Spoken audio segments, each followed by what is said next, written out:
Boa noite. Tô só dando um tempinho para entrar mais gente, pra gente entrar de sola, viu? Que eu não pretendo demorar muito, sei que tá todo mundo querendo descansar para começar a semana. Opa, mexer aqui.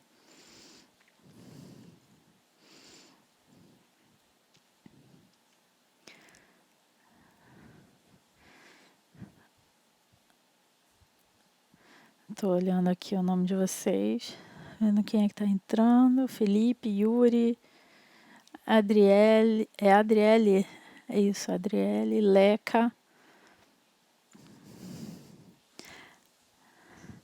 Valentina. Boa noite para todo mundo que está entrando. Hoje a gente vai falar sobre autonomia, tá? Estudo autônomo. Desculpem.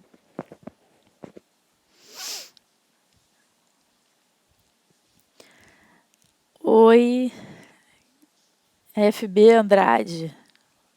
Não sei qual é o seu nome. FB Andrade 2503. Oi para você também. Bárbara, tudo bom?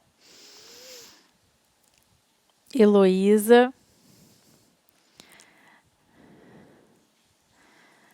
Só dando um minutinho só para a galera entrar, para a gente poder começar a conversar.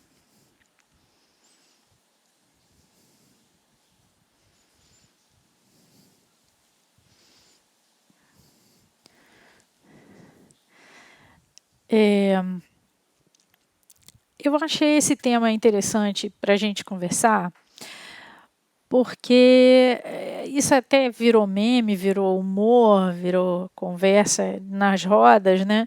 E tem alguns perfis que denunciam isso bastante, que é o desespero do concurseiro de se encontrar, de encontrar um método que funcione e com isso ele se vê, às vezes, adquirindo produtos, cursos, coachings, planejamentos, editais, esquematizados, sistematizados, verticalizados, o que quer que seja, ele se vê adquirindo uma série de produtos, às vezes que não vai atender a sua realidade, não vai atender as suas necessidades.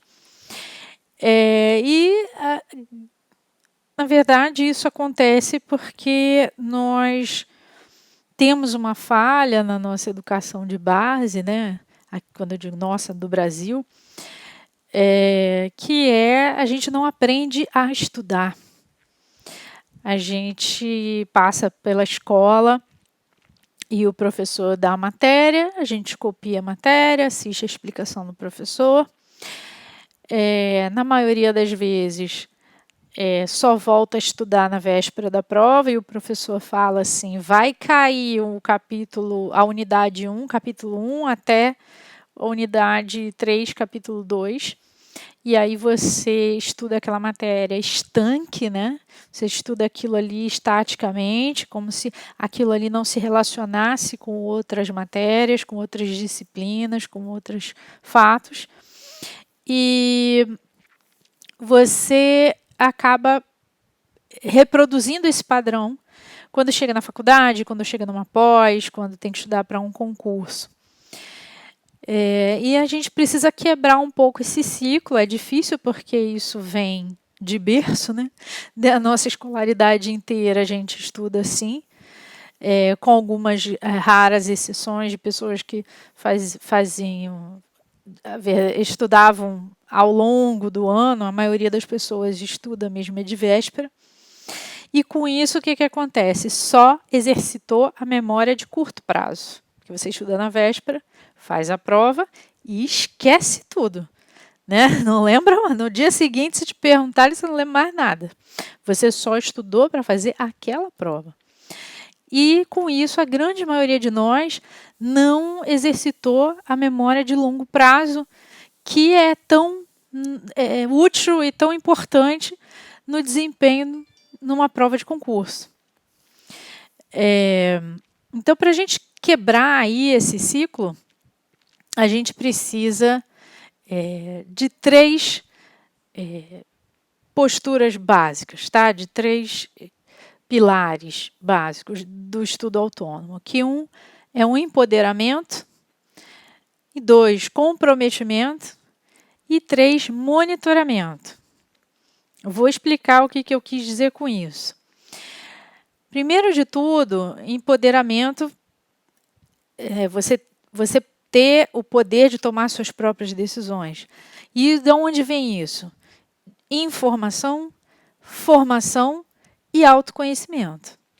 Você tendo informação, formação e se conhecendo, você está empoderado e pode tomar suas próprias decisões, fazer seus próprios planejamentos, sem depender de terceiros. Onde buscar essa informação?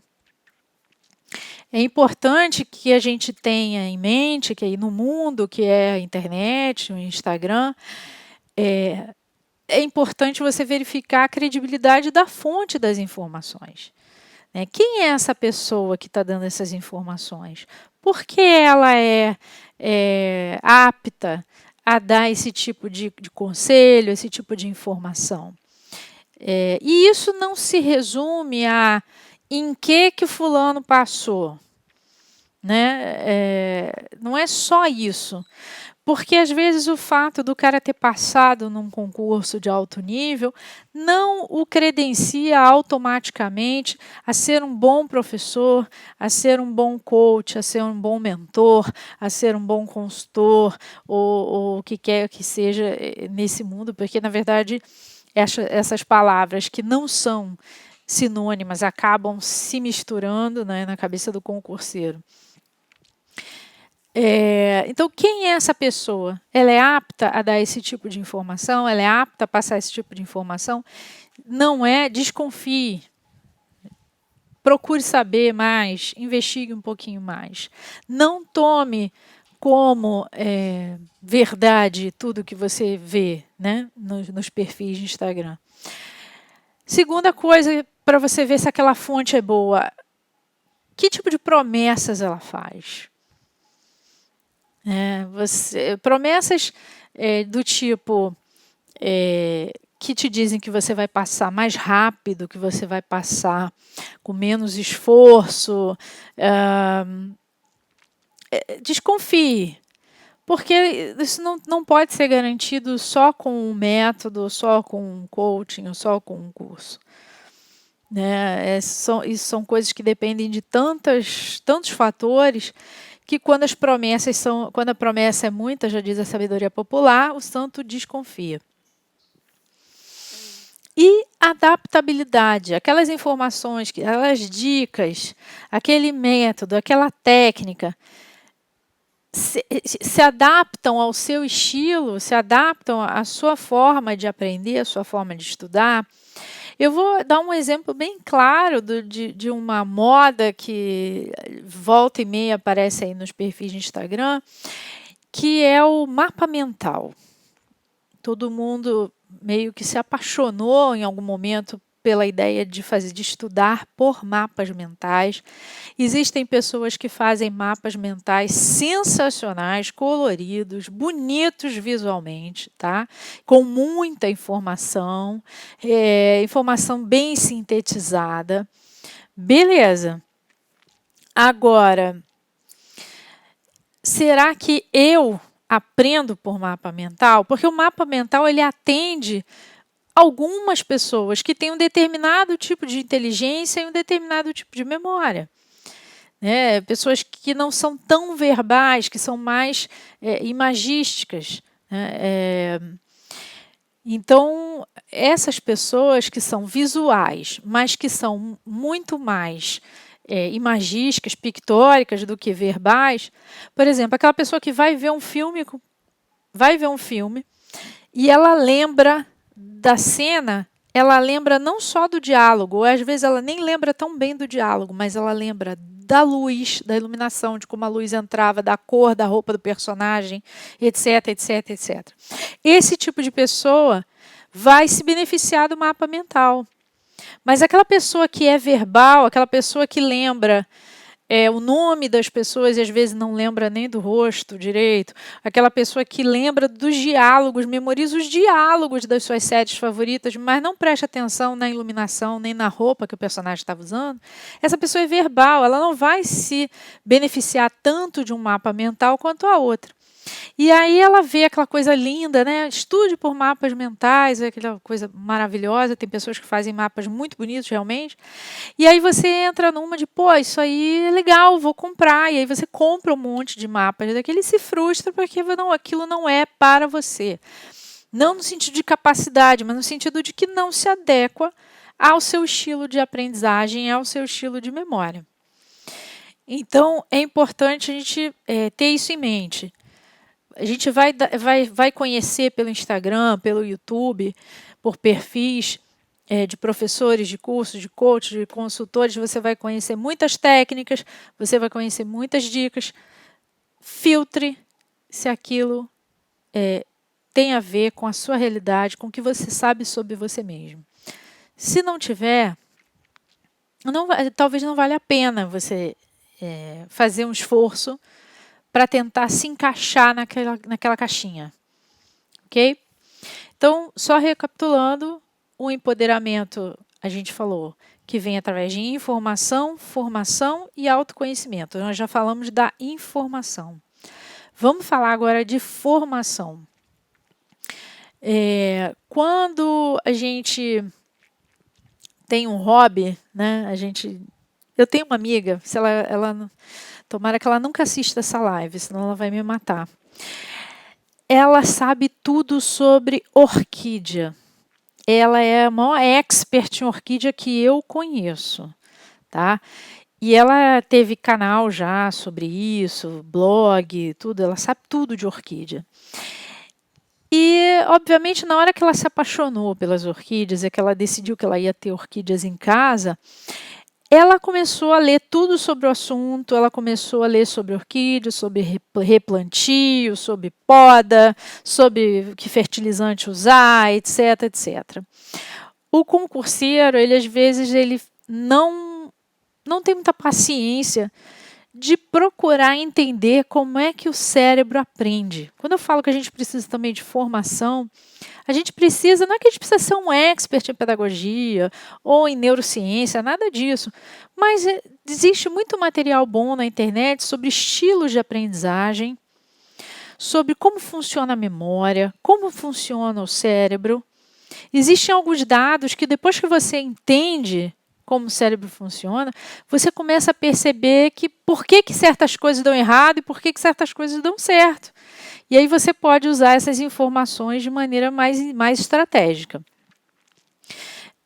Por exemplo, o cérebro ele é plástico. Né? E quanto mais jovem a pessoa, maior a plasticidade, com mais facilidade ele abre caminhos, porque o conhecimento ele chega e esses dados, essas informações, o cérebro vão passando por caminhos, são as sinapses, né? E vão sendo armazenadas em áreas do cérebro. E quando a gente precisa daquela informação, o cérebro tem que saber onde eles estão e tem que ir lá buscar e acessar aqueles dados. Isso é a memória. E como o cérebro mais jovem ele é mais plástico, esses caminhos são abertos mais facilmente e aí você consegue tanto alocar quanto recuperar esses dados com maior facilidade. É por isso que o jovem tem uma memória melhor.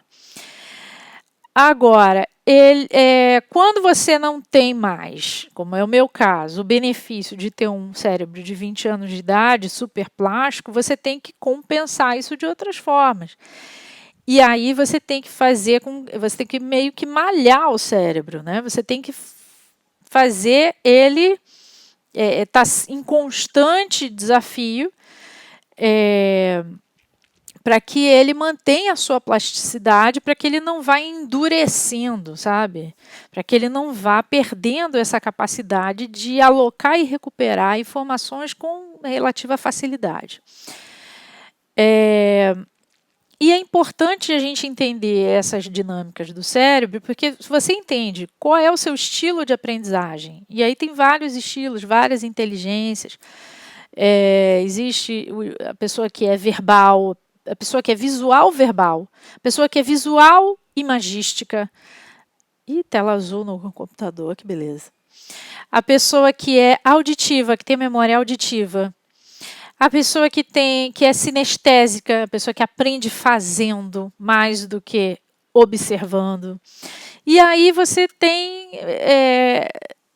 você tem estilos diferentes de aprendizagem que precisam de técnicas diferentes.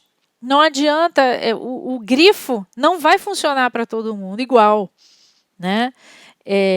Talvez o grifo funcione até bem para a pessoa sinestésica, porque ela tem a memória muscular também.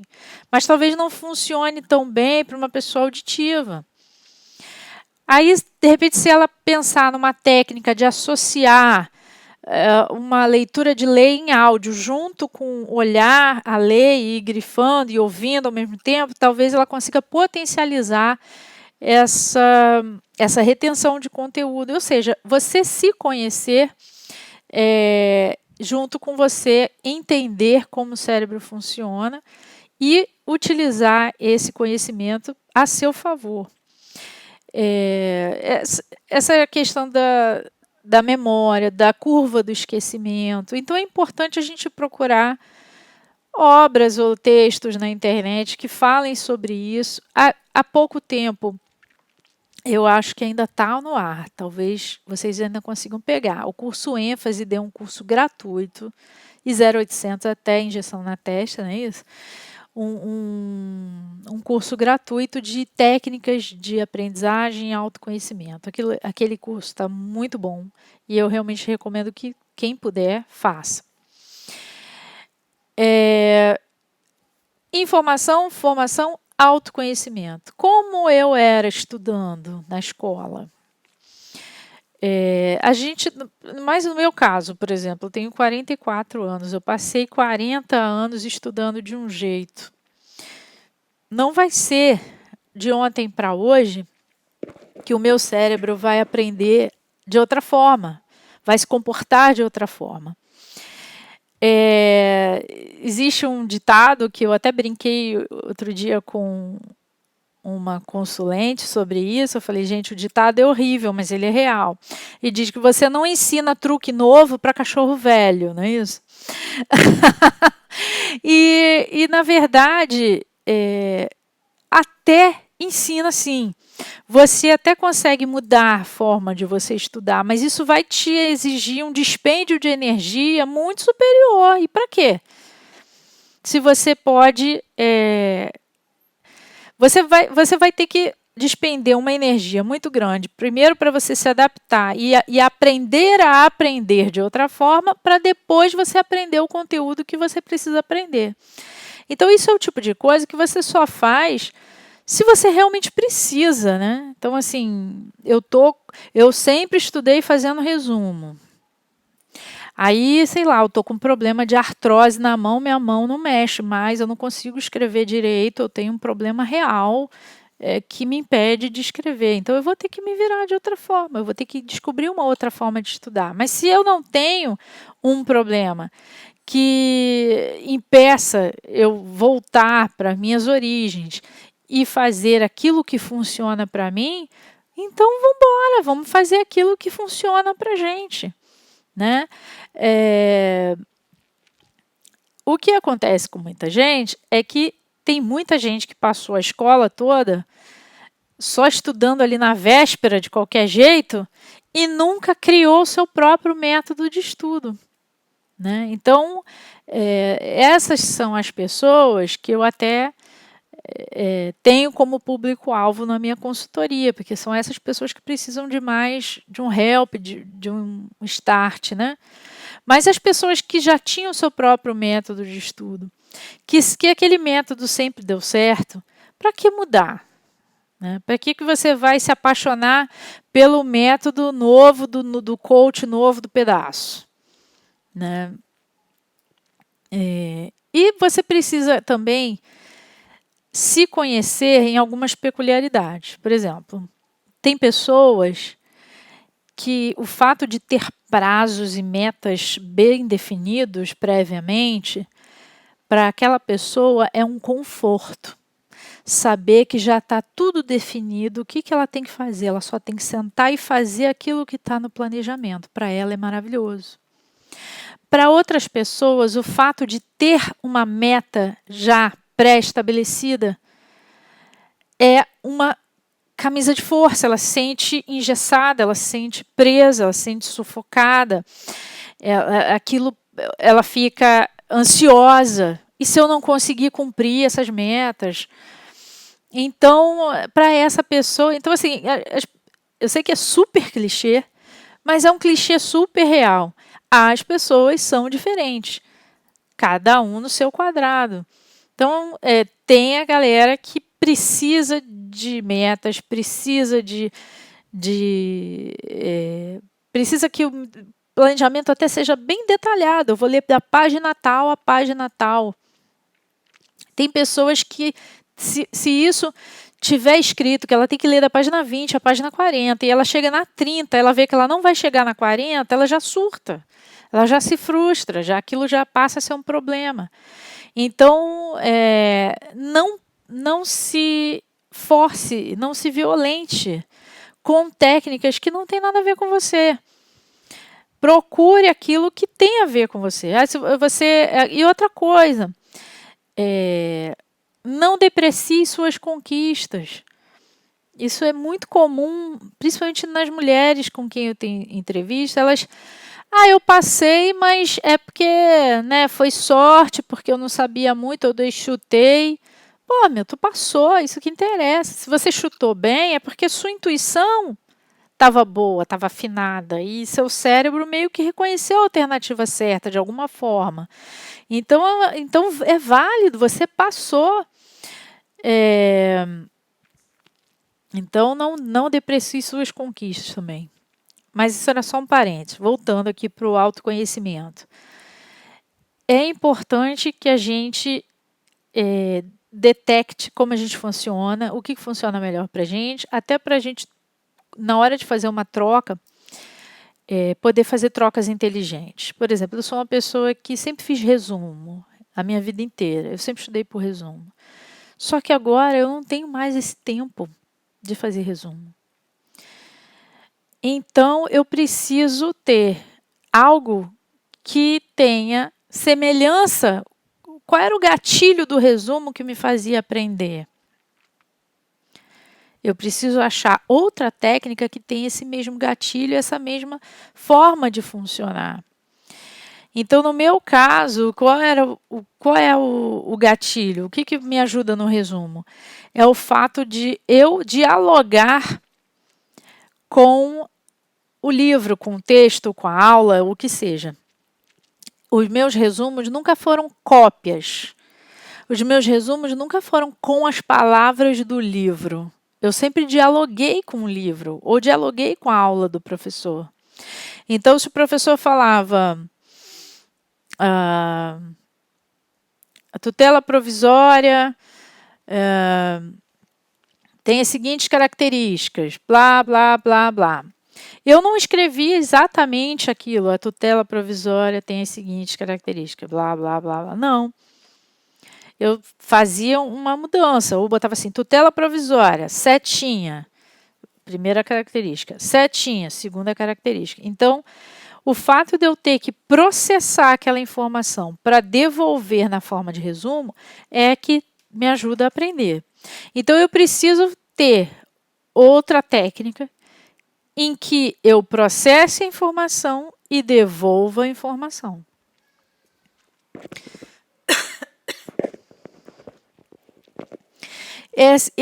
Essa técnica pode ser o próprio grifo, por que não. As pessoas falam tão mal de grifar, que é a pior forma de estudar, que é passivo, que você é isso, que você é aquilo, que você não grava, que é o que retém menos, que estudos dizem que é o que...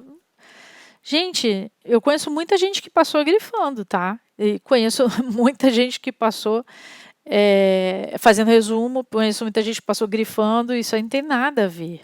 Dá para passar de toda forma. Agora, como você está fazendo esse grifo? É uma coisa automática? Você vai lendo e só vai pintando?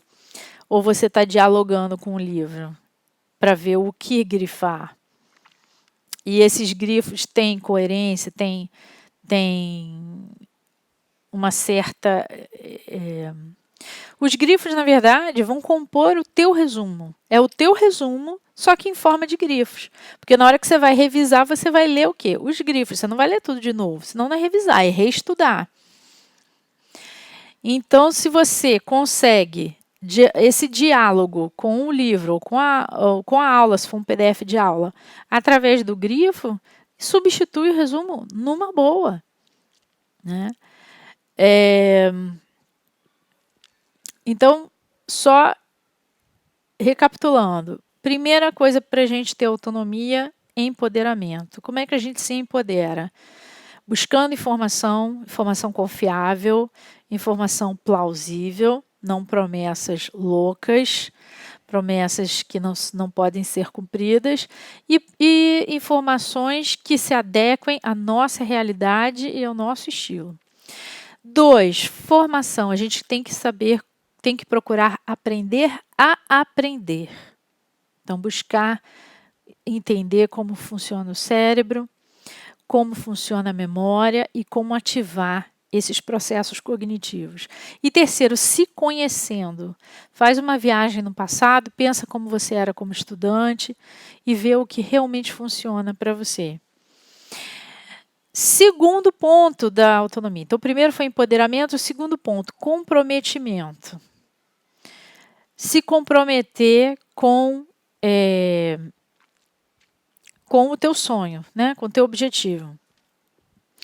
No início de tudo, uma preparação, criar as condições para você começar o seu estudo.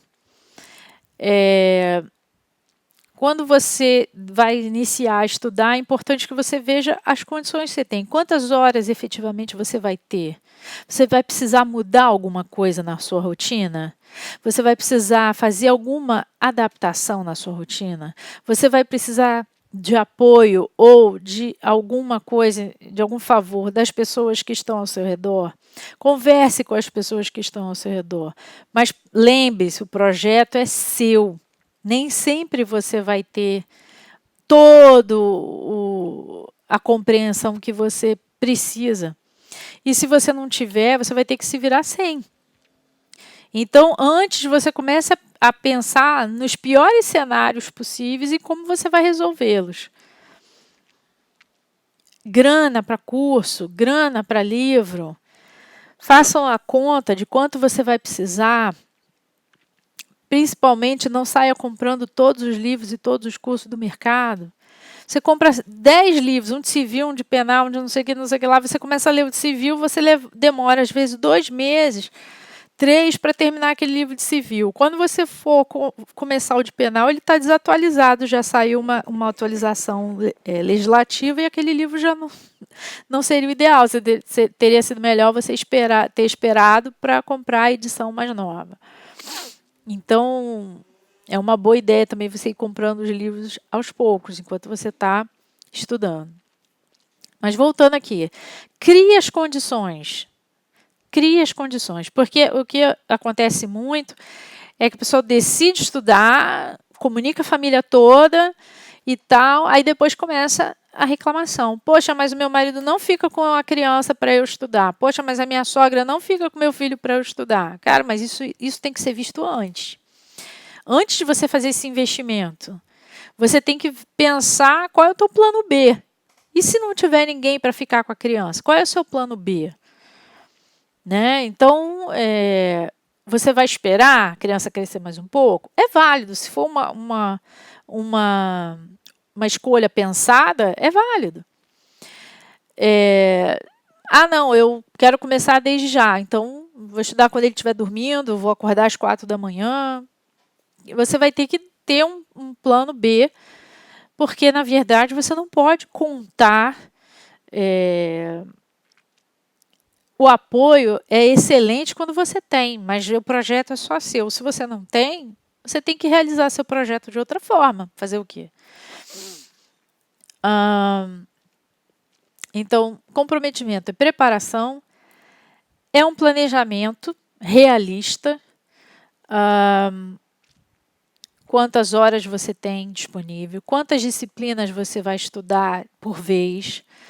Tem editais que tem 17 disciplinas, então você, para fazer a base, você pode começar por grupos. As provas de magistratura, por exemplo, tem bloco 1, bloco 2, bloco 3, não há necessidade de você estudar todas as matérias do edital ao mesmo tempo. Você pode estudar o bloco 1, bloco 2 e depois o bloco 3, fazendo um tiro de 6 meses por bloco, por exemplo, para fazer a base, né? 18 meses no total, para fazer a base de um edital de magistratura. Se você tem mais horas por dia, você consegue fazer um tiro mais curto, de 90 a 120 dias, e aí você reduz o tempo que você faz a sua base, enfim. O seu planejamento tem que ser realista.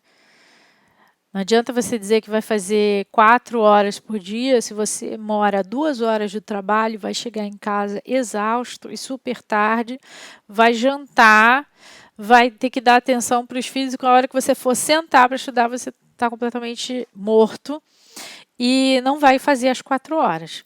Né? Então, o teu planejamento tem que ser realista, tem que ser condizente com a sua realidade. E aí, quem está nessa situação de estar trabalhando longe de casa, de ter pouco tempo por dia, tem que investir no final de semana, não tem jeito. O teu final de semana tem que dar mais horas. As 3 horas por dia é no dia de semana. Quem tem 2 horas por dia é no dia de semana.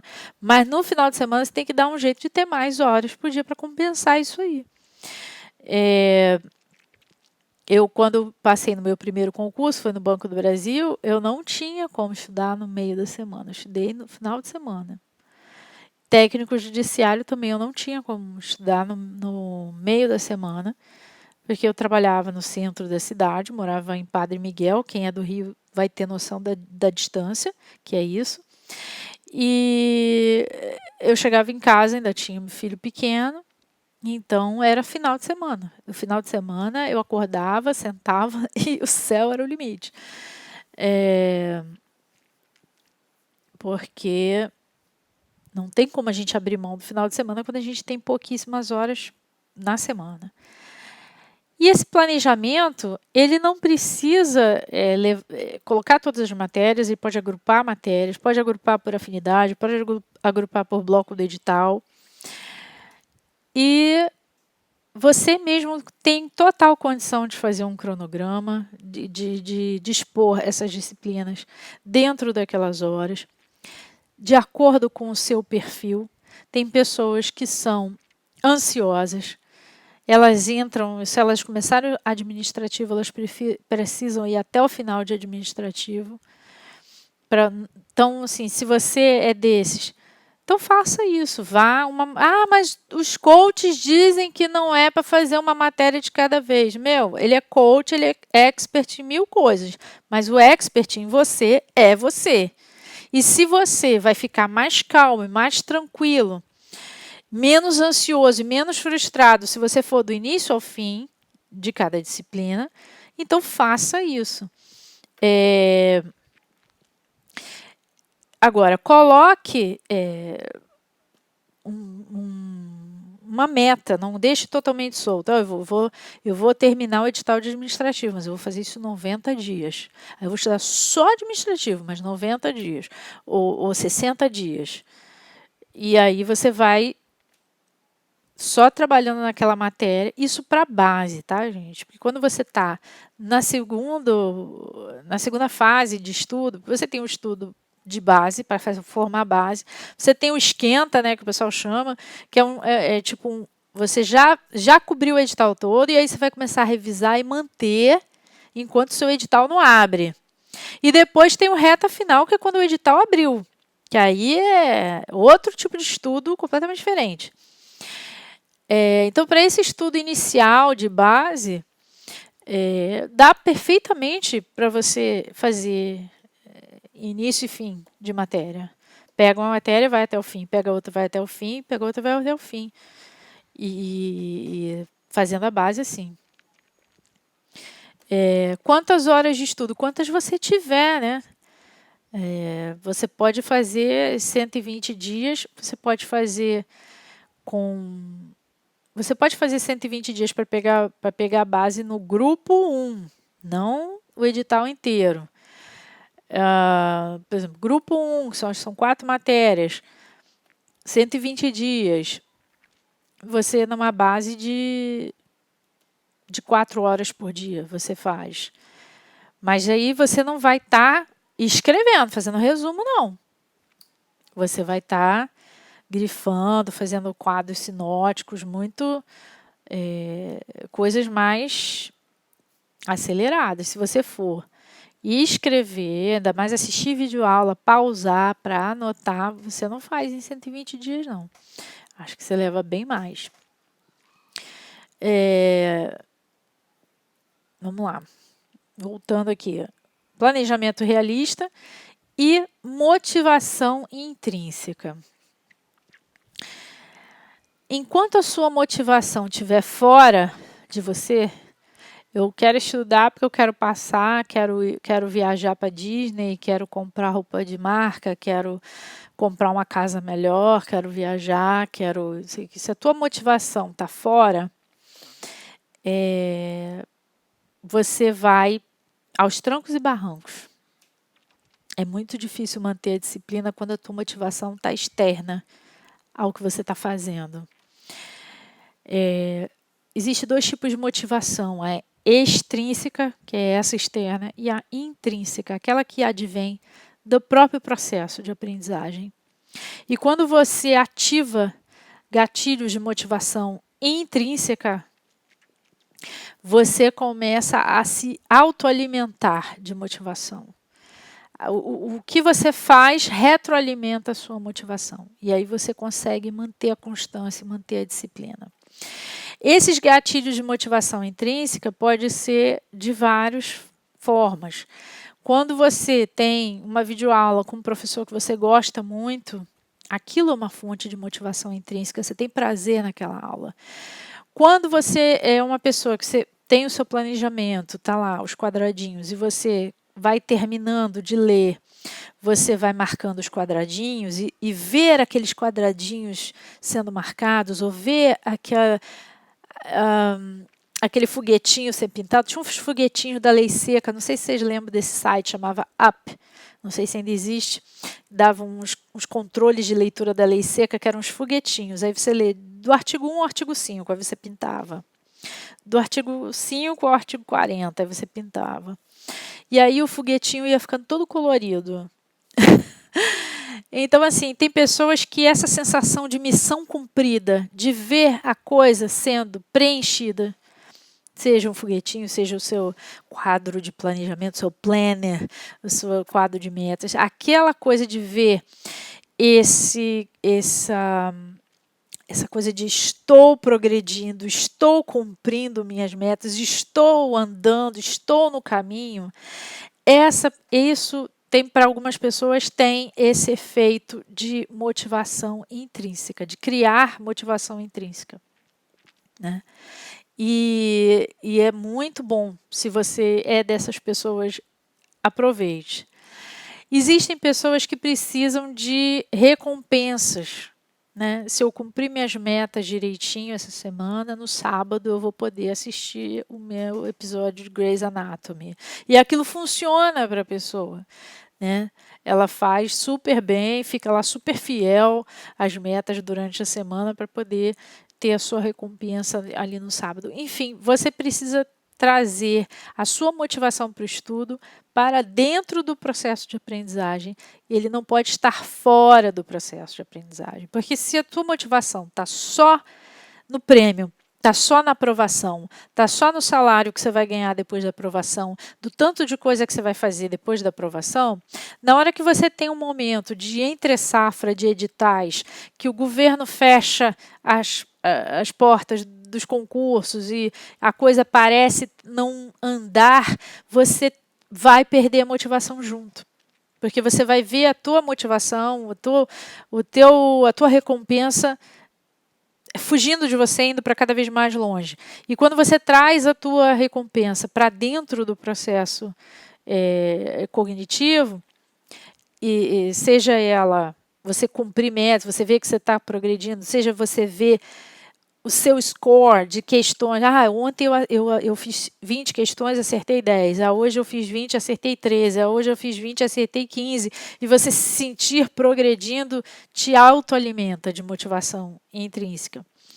Então, assim, você precisa descobrir qual é o seu gatilho de motivação intrínseca. Porque assim que você disparar esse gatilho, vai ser muito mais fácil você ser disciplinado, vai ser muito mais fácil você manter a constância e manter a perseverança. Então vamos lá, a gente chegou a falar de empoderamento. O empoderamento vem da informação, da formação e do autoconhecimento. O comprometimento vem da preparação, porque se você não se prepara, você vai ter obstáculos que você não tinha previsto e esses obstáculos vão te fazer parar e abandonar.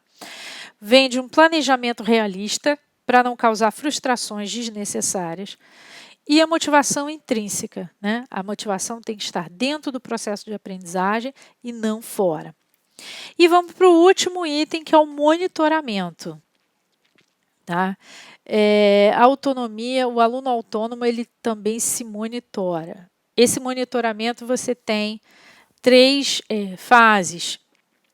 A fase de controle ou de registro. Você precisa registrar o que você fez. É importante você ter uma noção do que você já estudou, de quanto você já cobriu das matérias, de quantos livros você já leu, de quantas páginas você já leu, quantas horas você já estudou, não importa. Você não precisa fazer 5.000 controles ao mesmo tempo. Se você controla quantos livros, quantas páginas, não há necessidade de controlar quantas horas. Se você controla quantas horas, não há necessidade de controlar quantos livros. É só fazer um controle para você ter uma noção do progresso que você fez. Porque naquela hora em que você estiver baqueado com a tua motivação mais fraca, que você tiver daquele jeito, você vai olhar para o teu controle e você vai ver, olha o caminho que eu já percorri até aqui. E aquilo você vai ver que você está muito mais próximo do teu objetivo do que antes. Né? E é importante você ter esse registro de quantas questões você já fez. O QC faz isso bem, tem muitas boas estatísticas. Então, esse é um investimento que vale fazer, que é essa assinatura. Para quem pode, né? Para quem não pode, não pode. Mas para quem pode, é um investimento bom você ter essa assinatura, porque ele te dá as estatísticas todas de quantas questões você fez, de quanto você acertou, quanto você errou, em que disciplina, em que banca, etc, etc. Esse registro é importante. A análise desse registro é importante. Não basta só saber que você errou 10 questões em 20. Dessas 10, quantas a resposta estava na lei seca? Quantas a resposta era um conceito? Quantas a resposta estava no informativo? Quantas a resposta estava numa súmula? Então, ter essa noção, avaliar os seus erros. E você só pode fazer isso se você estiver monitorando seu progresso. Você tendo noção de onde estão vindo os seus erros.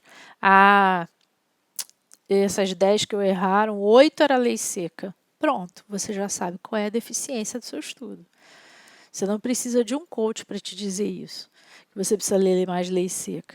Você percebe através da análise, e essa análise você só pode fazer porque você fez um monitoramento. Então, da análise você vê o que está errado. Eu estou errando tudo de jurisprudência, tudo que é jurisprudência eu estou errando. Aí você faz aquela famosa pergunta para si mesmo. Você está lendo os informativos? Não estou. Então, começa a ler. E isso, na verdade, já é o terceiro ponto, que é a correção de rota. Então, desde o momento que você está monitorando sua performance, você está analisando onde você está errando, você pode fazer a correção da sua forma de estudo. Nossa, eu estou errando lei seca demais, gente. Então, eu preciso estudar mais lei seca. Então, você vai, de repente, diminuir a quantidade de tempo que você coloca dedicado a uma videoaula ou a um resumo de doutrina, e você vai aumentar a quantidade de tempo dedicada à leitura da lei seca. Então, basicamente, autonomia no estudo é isso: empoderamento, comprometimento e monitoramento. Comprometimento, preparação, planejamento realista, motivação intrínseca, e monitoramento, controle, registro da sua performance e do seu desempenho, análise do seu desempenho e correção, ajustes na forma de estudo com base no que você, no resultado da tua análise. Bom, gente, isso era o que eu tinha para falar, para expor. Eu vou tentar colocar aqui, ativar para vocês as perguntinhas. E aí eu acho que aparece aqui para mim. Vê se vocês têm aí um ponto de interrogação que vocês podem fazer perguntas. Porque se vocês puderem mandar perguntas, eu vou tentar enxergá-las aqui e responder. Pode ser? A última vez que eu fiz live não tinha esse pontinho de interrogação, mas ele diz aqui para mim: as perguntas dos seus espectadores aparecerão aqui. Se vocês conseguirem fazer as perguntas, eu vou estar respondendo aqui. Opa, apareceu uma pergunta, vamos lá. Leca, valeu. A Leca já fez um teste aqui e mostrou que o quadrinho de perguntas está funcionando. Está aparecendo aí para vocês? Vocês querem fazer alguma pergunta ou a gente pode encerrar?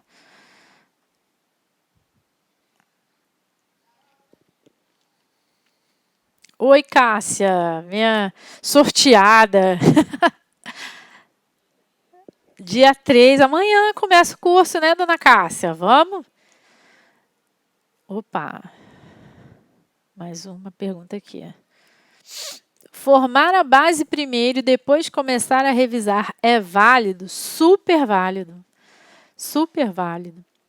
Existem métodos em que você vai formando a base e revisando ao mesmo tempo. Também é válido. Mas é aquilo. Tudo vai depender do tipo de pessoa, do tipo de tempo que ela tem. Por exemplo, eu só tenho 3 horas por dia. Se eu for formar uma base e incluir as revisões já no meu cronograma de formação de base, eu vou ter muito pouquinho tempo para avançar por dia. Eu vou ter 1 hora para avançar por dia. Só vai ser 1 hora que eu vou avançar, porque vai ter 1 hora de lei seca e 1 hora de revisão. Né? Questões e revisões pretéritas. Então, na verdade, avançar na matéria, eu só vou ter 1 hora.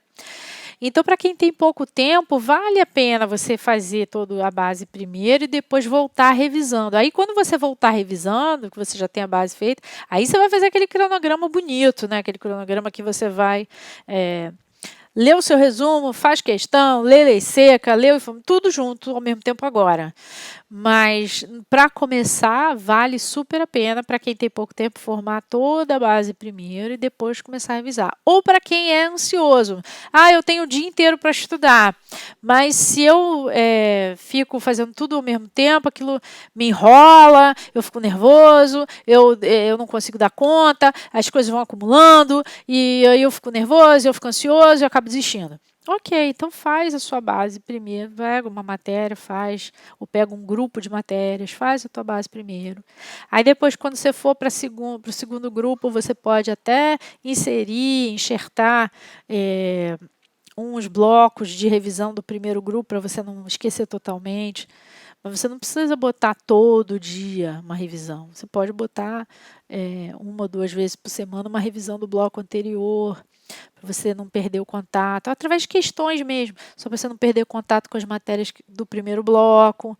Então, assim, é válido sim, tá? Tem mais perguntas aqui. Como fazer o avanço da matéria do superficial para o aprofundamento? Eu acho que, bom, eu não sei se eu entendi bem a pergunta, mas vamos lá. Eu entendo que na hora que você está formando a base, você está no aprofundamento. Você tem que entender os conceitos, você tem que entender como esse formar a base não é só passar pelo edital, é efetivamente compreender aqueles conceitos. O que é, que é interesse recursal, o que é efeito devolutivo, o que é efeito suspensivo, como é que funciona. Ali no formar a base, você está indo profundo, né? Profundo dentro do que se espera para concurso. Não é profundo nível acadêmico, mas profundo dentro do que se esperaria para uma prova de segunda fase. Quando você faz a base, você já faz pensando também na segunda fase, nas discursivas. O seu material já tem que ter as polêmicas doutrinárias, tudo que você vai formando a base ali. Quando você entra na fase que eu chamei de esquenta, eu acho que tem até um coach que usa esse nome, que é um estudo semi-intensivo, digamos assim, você está sem edital aberto, mas você já formou sua base, aí você pode estudar para o provão, né? Estudar para a prova objetiva, que é só batidão. E aí você não vai entrar nessas polêmicas, que na prova objetiva o que interessa são os conceitos e o que os tribunais dizem. Né? Normalmente, a não ser que seja uma prova muito específica, talvez defensorias, e que se pede tese institucional na prova objetiva. Mas, por exemplo, na maioria das provas objetivas não se pedem teses institucionais, e sim conceitos básicos, doutrinários e jurisprudência. Então, na verdade, nesse momento de fazer a base, você vai estar também aprofundando. E aí, quando você for para o batidão, né, da segunda fase, é que você vai ficar mais na superfície, mas o teu material já tem lá o profundo, porque se você passar para a segunda fase, é nesse material que você vai voltar para ler o aprofundamento. Eu não sei se eu respondi a contento, depois a gente pode, se você quiser vir no direct tirar alguma dúvida, a gente conversa melhor sobre isso. Vamos ver aqui. Hoje você estuda assistindo as videoaulas e acompanhando por seus resumos de base. Então, eu estou assistindo videoaulas nas matérias. Eu gosto de videoaulas em dois contextos. Um, para formar a base das matérias que eu tenho muita dificuldade. Ou que, por algum motivo, eu não tenho material bom de base. Que é o caso de processo civil. E eu não tinha um material que me satisfizesse. Eu tinha outros cursos que eu tinha feito em que tinha matéria de processo civil, mas os PDFs desses cursos não estavam assim arrumadinhos, não eram passo a passo, eram coisas assim mais focadas na banca, mais focadas. E eu não queria isso, eu queria um material completo de A a Z de processo civil que explicasse. Então eu comprei aquela isolada que vocês me veem fazendo, porque eu falei, pô, tá na hora de eu aprender processo civil de uma vez por todas. Eu nunca mais quero fazer aula disso, vai ser a última vez. E aí eu estou fazendo esse curso de processo civil e às vezes, e no caso dessas aulas, como eu não tinha um material bom, o material do curso está virando o meu material de base, grifado por mim, rabiscado por mim. Quando eu tenho, por exemplo, eu estou fazendo uma reta final no PGM Rio, por exemplo, e tem lá uma aula de execução fiscal. Eu já tenho um material muito legal de execução fiscal, que é do professor Mauro Lopes, que era uma apostila do Master de 2017, que é só atualizar. Então, como eu já tenho um material, eu assisto a aula de reta final, anotando e atualizando o material que eu já tenho. Aí eu não aproveito o material do curso, eu aproveito o material que eu já tenho. Eu espero ter respondido essa pergunta. Vamos lá, se tem mais alguma coisa aqui. Na sua opinião, qual o curso mais indicado para quem já tem uma boa base, mas tem um estudo queijo alguma coisa. Não aparece o final da frase aqui para mim. Eu imagino que seja queijo suíço, cheio de buracos. É isso que você quis dizer? Quem já tem uma boa base. Se você já tem uma boa base, talvez você não precise de curso. Talvez você só precise de um bom material. Eu acho que se você já tem uma boa base, as sinopses da Juspodium te atendem. Porque você já tem base, você já passou pelas matérias, você já entendeu os conceitos, só precisa rememorar, não é isso? Então, as sinopses da Juspodium são muito completas e muito boas. Eu indico e gosto, tenho elas aqui, uso e eu tenho algumas que eu dei muito azar, comprei em 2017. Em algumas teve tanta mudança que eu vou ter que, acho, comprar outra. Por exemplo, de empresarial mudou até o autor. Então agora eu preciso comprar outra. Mas acho que a Juspodium te atende, a sinopse te atende. Talvez não haja necessidade de você comprar um curso se você já tem base. Por exemplo, revisão PGL é excelente, os PDFs deles são super completos. Mas se você já tem base, talvez você não vá aproveitar as videoaulas, você vai aproveitar mais os PDFs, que são realmente muito completos, valem por sinopses. Então, fica a dica. Revisão PGE, os PDFs são completos. Eles são independentes da videoaula. Você não precisa... o PDF não tem só o que está na aula. O PDF vai muito além da aula. O PDF é bem completo deles. Por isso eu gosto dos PDFs deles. Acho que respondi. Vamos lá. Ver se tem mais um aqui.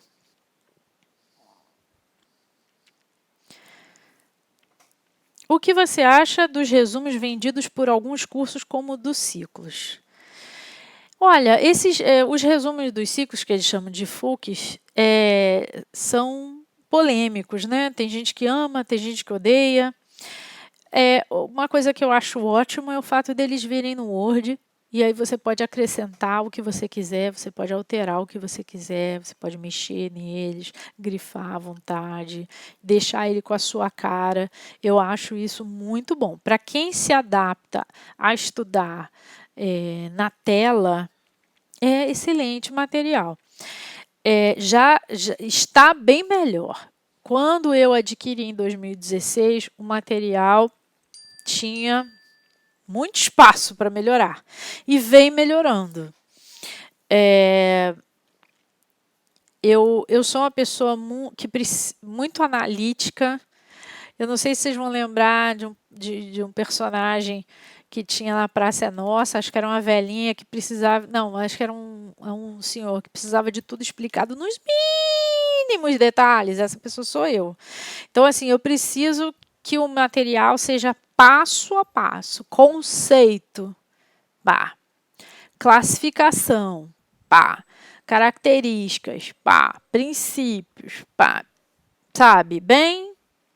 E o material dos ciclos, pelo menos o início dele, né, o que eu peguei, ele era um pouco,